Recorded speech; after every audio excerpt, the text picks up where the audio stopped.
Hey, sixth grade, today's homework is about experimental probability.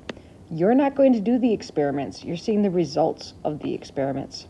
Look at problem number 2, because I think it's just a little bit trickier. It says, a student rolled dice and the outcomes are in the table. So let's take a look at what this table says. Up at the top, it says the number on the dice, and then it says the frequency. All right, so if we're going to read this correctly, what this means is the student rolled a 1, and they rolled a 1 8 times.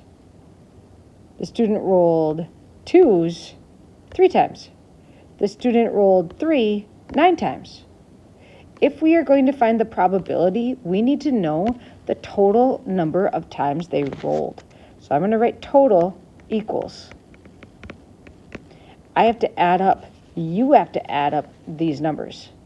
I could add them by hand, or I could just grab my calculator. We have 8 plus 3 plus 9 plus 6 plus 4 plus 6. Looks like 36. Whoa. Let's try that one more time. Looks like 36. I'm going to do it one more time just to be sure. 8 plus 3 plus 9 plus 6 plus 4 plus 6. Yes, there's a total of 36 rolls. We have to know the total to be able to write a fraction. Let's do that next.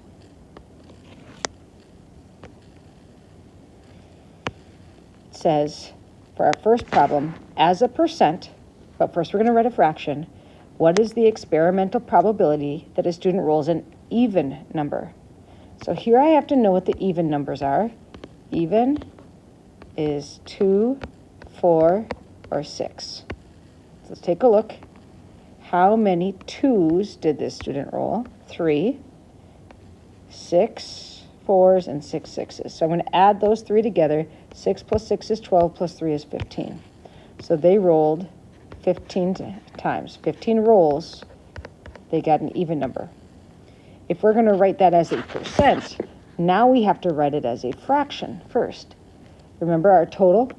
We said 36 rolls. If the total is 36, then the denominator is 36. And of those 36 rolls, 15 times, that's this, they got an even number. All right, now we can change it into a percent. So bring back my calculator. Clear, 15 divided by 36.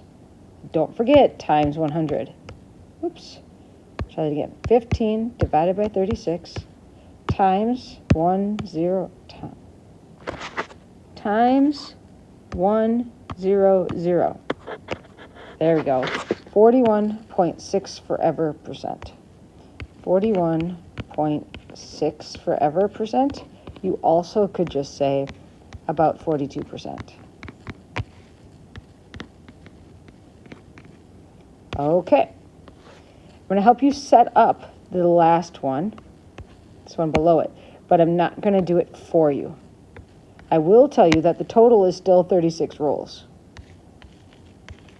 This time, we want to know as a percent that they roll a number greater than 4.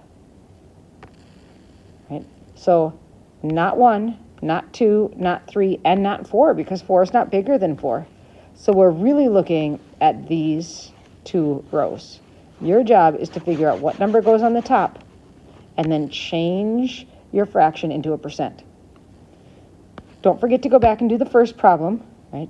Here is your experimental data, and write it as a fraction, decimal, and percent. We'll see you in class tomorrow.